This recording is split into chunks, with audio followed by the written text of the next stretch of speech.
see this human. Let's get him right on out here and not hold back. Keanu Reeves, where are you?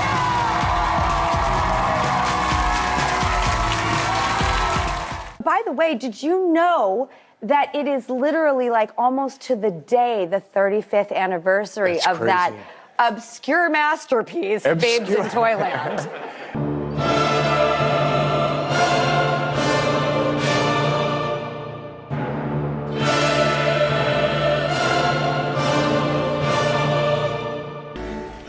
Come on, Toy Master said there was good and evil in all of us. Hold on to the good inside of you. They named it Cincinnati, so they say. Sometimes obscurity's good. Ho ho ho, it's Christmas time again. And what's more Christmassy than an obscure made-for-TV movie with an all-star cast that aired randomly on television throughout the years, scarring most, if not all, who watched? Yes, today we're talking about Babes in Toyland.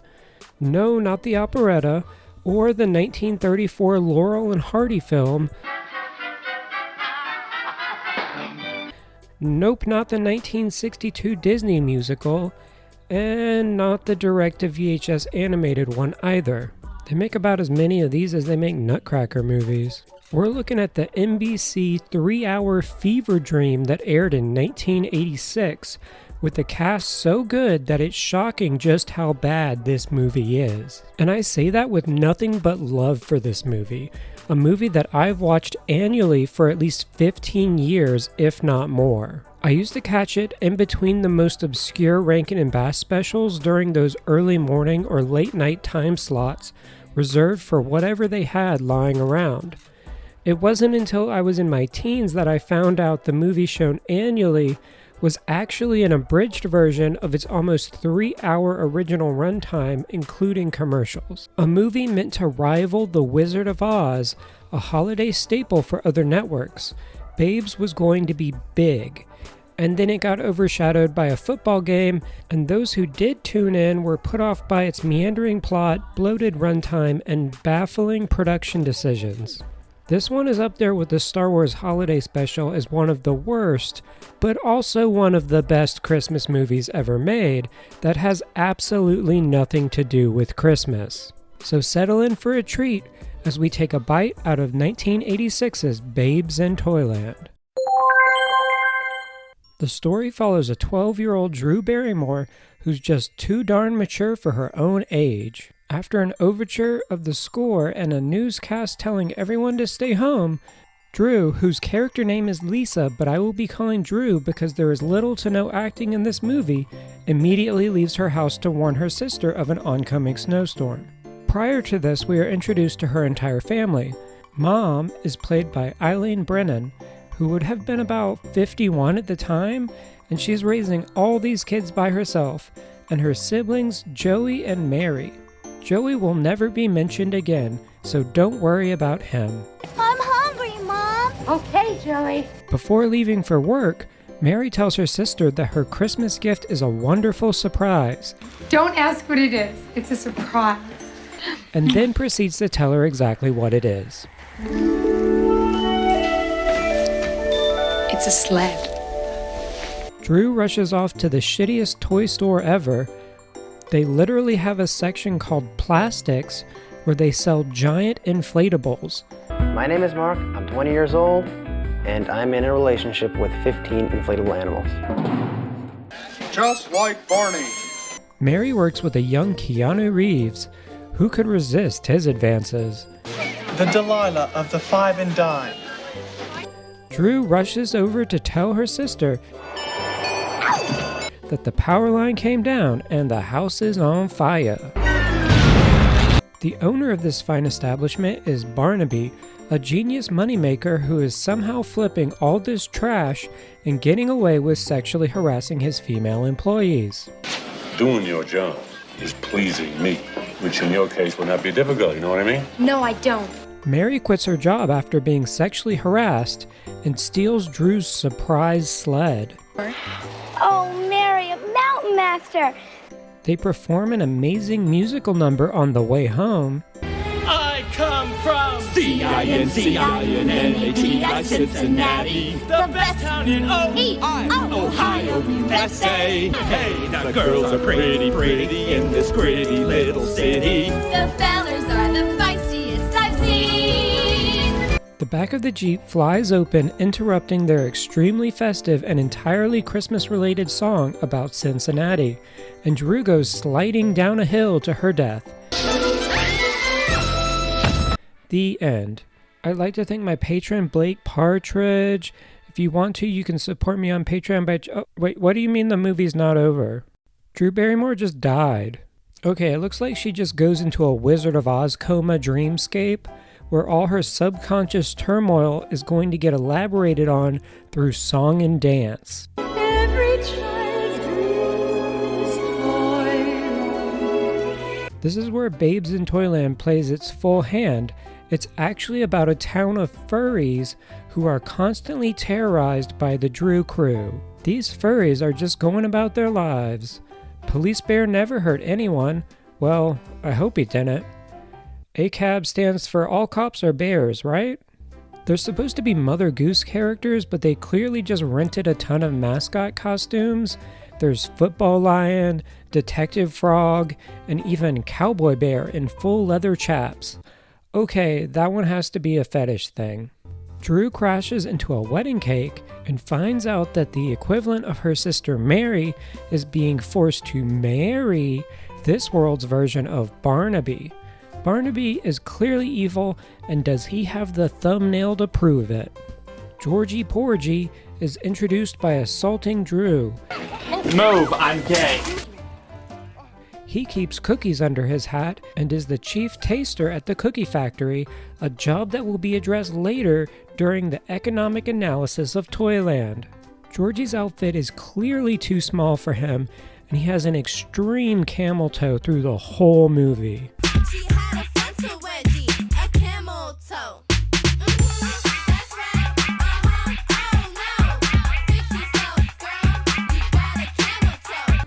Old Mother Hubbard is selling off Mary as a child bride so she can continue running her child labor camp. Keanu tries to stop the wedding, but Barnaby's goons, Zach and Mac, use their jazz hands to stop him. Zach and Mac are actually played by a semi-famous comedy duo from Germany, so all of their performance is slapstick. The movie was filmed in Germany to cut costs, and most of the extras are natives who understand what is going on about as well as we do. Drew interrupts the wedding like any sane 12-year-old who just wandered into a town of furries would. This imposter is not a citizen of Toyland. This is an invader. Get rid of her! Barnaby tries to deport Drew for being an illegal immigrant. Oh my god, the bear cops are so powerful that they can hold back John Wick. He finally breaks free, grabs Mary, and the wedding is temporarily called off.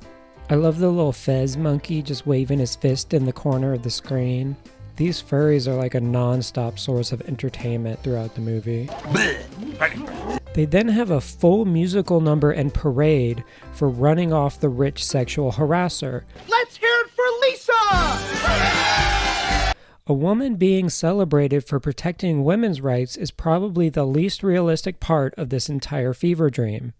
We get introduced to the best character in the whole movie, Trolloc, Barnaby's magical bird goblin who can act as an all-seeing eye. Fun fact, Trolloc was played by Sherry Weiser, who also played Hoggle in The Labyrinth. In older versions of the film, pretty much every version showed on TV, you couldn't tell what was going on in this layer, but the new restoration, you can really see it in all its glory. Trolloc even has beautiful feathers. This is where Keanu drops all the exposition about how he was supposed to take over the cookie factory after his father's death, but Barnaby's trying to use the legal system to prevent a minor from controlling the primary source of income for the entire nation. I should have become keeper of the cookie factory when my father died, but Barnaby got a law passed saying I had to be 21 and married. We finally get to see where the humans are. They're locked in the cookie factory and forced to create the nation's currency. The employees get breaks, so I don't think they're enslaved by the furries. It seems more like discrimination against the furries to prevent hair from getting in the cookies or something. This cookie factory is a primary conflict for the film, as Keanu and Barnaby vie for its control. That's pretty much it. Who's gonna get the cookie factory? Barnaby plots to frame Keanu by throwing a bunch of empty cookie and cake boxes into a trap door that leads to his underground hideout. Destroying your own economy in order to make someone else look bad? Who would do that? Humpty Dumpty over here stealing the focus of any shot he is in. We then get an entire slew of Toyland lore as Mary shows Drew around before heading to the cookie factory, so let's just list off some of the stranger facts that she drops on us. The only thing you need for a Toyland driver's license is for your feet to reach the pedals. It's always daylight in Toyland and nighttime in the forest. Pretty sure this would drive the citizens insane. There's an entire race of troll people trapped in said forest and not allowed to come into Toyland. The currency is all edible and is eaten regularly as Georgie is the official taste tester. This means the economy is always in flux as cookies are consumed and baked. The entire legal system in Toyland is one man. Slavery is also a thing in Toyland as Mother Hubbard at one point suggests they sell some of the children. Oh, I had an idea about that today too. Yes, number 23. Sell the children. This place sounds like an absolute nightmare. Barnaby calls the bear cops, Arrest that man. and declares that Keanu stole all the cookies. It's also a lie. An out-and-out lie! Leading to the greatest line in cinema history. Just what exactly are the charges? Suspicion of grand cookie larceny. Get in. I just know Jack Nimble's innocent, Your Honorship. He wouldn't steal a cookie from a baby, let alone a whole factory full. Well, I'm sorry, but that's the way the cookie factory crumbles. After being arrested, Drew and company easily distract the judge and break Keanu out of jail. He's gone? He's gone! What are you doing? This is probably a good time to talk about the director's cut, which has almost an hour of extra scenes, most of which were musical numbers. It's worse than the mumps, but we'll clear the jumps, yet we'll man all the pumps, yet we must start now, right here and now. The best of these cut numbers occurs between Keanu and Mary at the jail. Feeling you're floating on an ocean full of warm emotions. It's the notion of smoothing on a lotion full of soothing potions. Just remember that these songs were written by Leslie Burkus, songwriter for Willy Wonka and the Chocolate Factory, including classics like Pure Imagination. Paradise, simply look around and view it. He's clearly bringing his A-game to Babes. Most of Drew's dubbed-over songs were cut since they really kill any sense of pacing this movie has, and it isn't much. I live in two worlds, one made of dreams, which one seems more real? So the movie sort of falls apart after the arrest and immediate escape. The characters have to figure out how to stop Barnaby, but instead just sort of listlessly walk around town. This is much less noticeable in the abridged version, but it's still pretty bad. They eventually end up going to see the Toy Master, who is like the secret shadow government. He's an old man with a big white beard who specializes in placing open flames right next to his wooden toys. The Toy Master, is played by Mr. Miyagi, Pat Morita. He's an expert at painting eyes on small figures. Instead of talking about the tyrant destroying the economy, he just wants to show off his big wooden men hidden in the closet. Oh, you're right. They are wonderful. Relatable. The Toy Master reveals that he's been collecting evil, so they shouldn't worry. unaware that Trolloc has an eye on the prize. Boy, would Barnaby like to get his hands on that.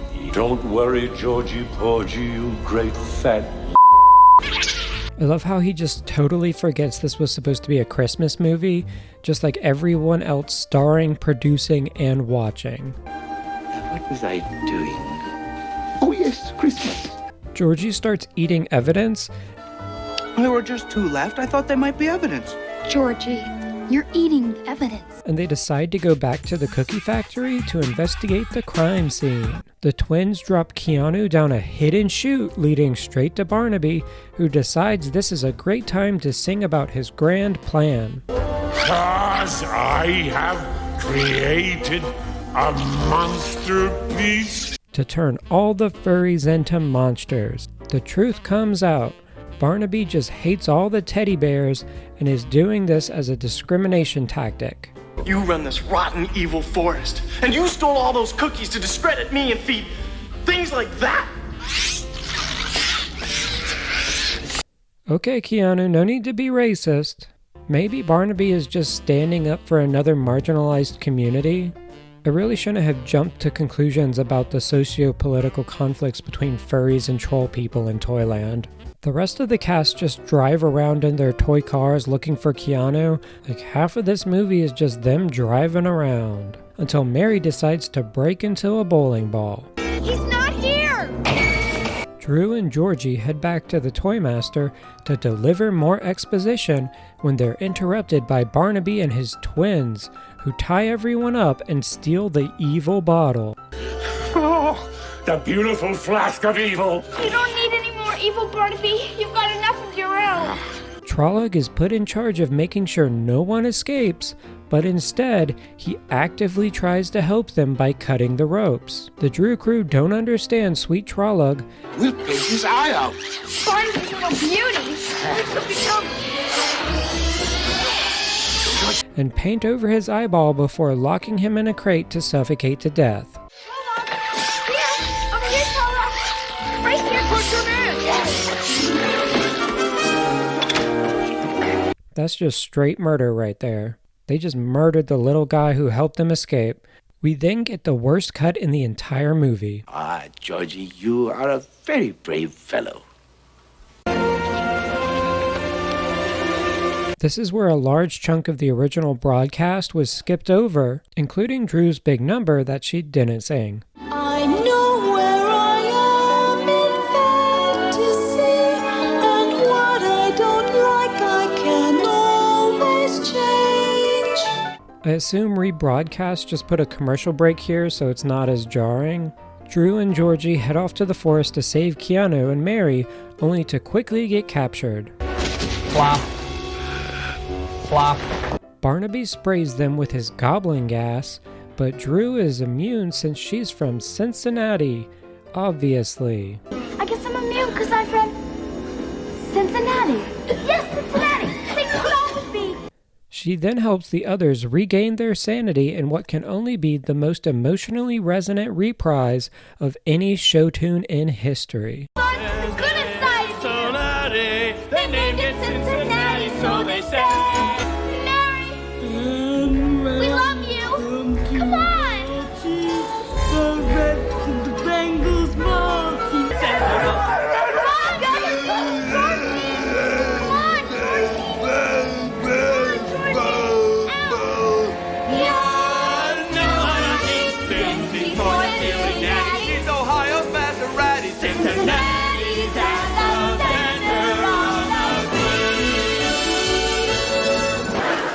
That was very strange. It was very weird. Peculiar. It was kind of amusing. Yes, it was rather funny. It was incredibly funny. I loved it. Hilarious. Wonderful. To escape, the crew pretends to be brainwashed troll people. Drew is really giving it her all in this scene. Master, 3 roars for our wonderful master. They make a break for it when Barnaby opens the door and escapes through the forest while he prepares his troll army to attack Toyland. There's this horribly tense scene where the cast has to swing across a canyon, and the only way Georgie is able to do it is by holding onto the vine with his moose knuckle. Come on, Georgie. You're a hero now.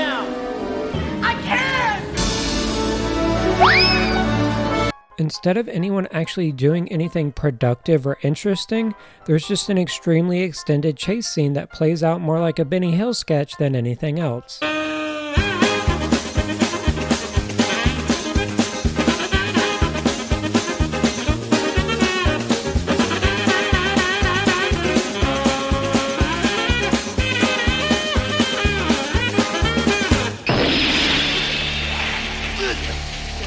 If you cut every scene where they're in a car, you'd probably have about like 30 minutes of film. This section's even longer in the director's cut, and this is really the point where your brain just starts disassociating in order to protect your psyche.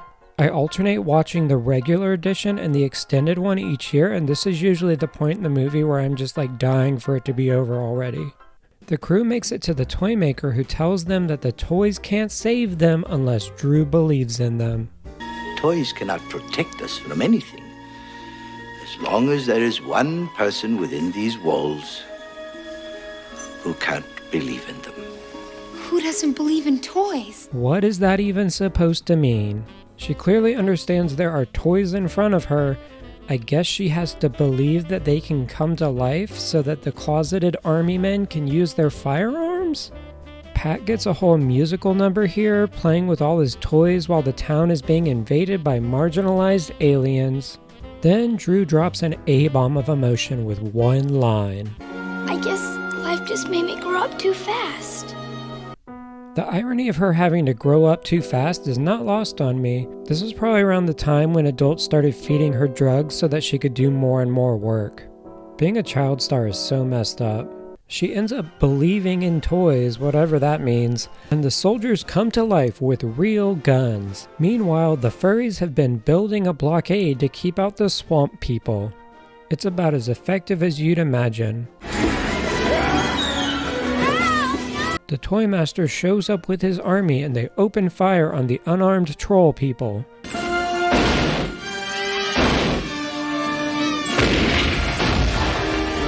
Using violence against unarmed protesters isn't an image that has aged particularly well. At least this rabbit has her cucumber and is able to lighten the mood a bit. Watch her just sort of wave it around. Jack not be nimble, Jack be dead.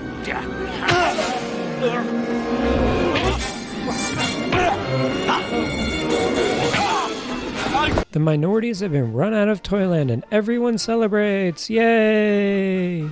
They built their wall and kept everyone out. Maybe the troll people just wanted to live peacefully alongside the furries like Trolloc. They just needed a better spokesman than Barnaby. Drew was able to change her pitch on command, which is pretty impressive. It was Barnaby who made you monsters evil.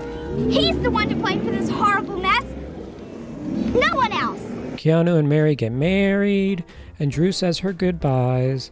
A moment so emotional, even Football Lion can't help but shed a tear. Oh, and the super horny Mother Hubbard invites the judge over to hook up. Would you like to come by my shoe for dinner sometime? I'd be delighted. This is the kind of content you're missing out on by not watching the 2.5-hour cut. I've got some fine gumdrop wine. It has a lot more horny Mother Hubbard. Well, how's that adorable little pet of yours? What is it, a Pekingese? Trolloc is a dwarf troll. Oh, it must be a very rare species. Yes, indeed, unique. And I suppose, to you, a man's best friend is his dwarf troll.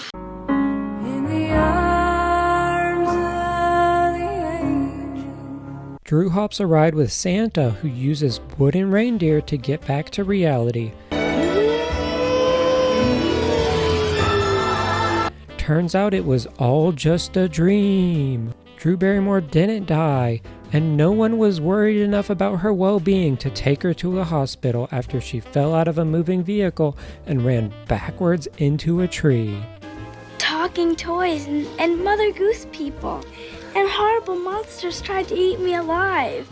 Babes in Toyland is a perplexing movie. Despite its spectacular cast and decent budget, a culmination of script, music, and costuming decisions resulted in a product of B-movie proportions. Adapting Babes in Toyland for a modern audience wasn't going to be easy, even in the 80s. The closest to a successful adaptation to Mother Goose characters during that period would probably be Shelley Duvall's Mother Goose Rock and Rhyme, which veered towards a less literal interpretation of the characters.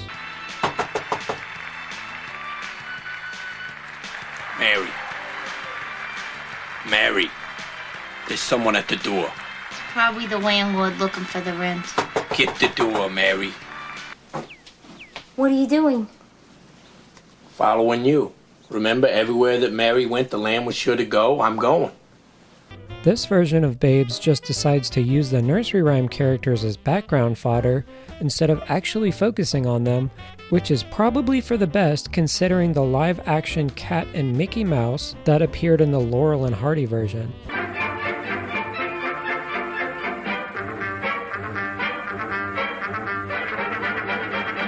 Yeah, Disney let that happen. They used to be so fun. The music is its own conundrum. Having a song about Cincinnati be your big number and reprise is certainly unique. The uncut version is a bit more balanced by actually giving Drew an I Want song and follow-up number to try and show character growth, but both were cut for every subsequent release. The most appalling cut has to be the love song between Jack and Mary that has some of the greatest lyrics of any movie musical. A sensation that's so sensational, it makes you hit the ceiling. I'm sure Steven Schwartz wishes he had written a song about lotion for Wicked. The music is pretty catchy at least. Is it as memorable or impactful as Brickus's other work? I come from C-I-N-C-I-N-N-A-T-I, Cincinnati, the best town in Ohio, USA. Yes, it is. Finally, we have the costumes, which are fine for most humans except for Georgie Porgy. I'm pretty sure they did not properly measure out his costume because the frontal wedgie is extreme. Then there are the furries. Choosing to portray all the Mother Goose characters as silent mascots sounds like a reasonable cost-cutting solution, but the end result was probably not what they wanted. Whatever the case, Babes is a treasure trove of surreal, wild moments that will either put you to sleep or have you laughing throughout. The entire movie in its 2.5-hour uncut version is available here on YouTube, so what are you waiting for? Slip into your fursuit, grab your cookie currency, and blast that C-I-N-C-I-N-N-A-T-I Cincinnati. Oh, I forgot this video was supposed to be about Christmas.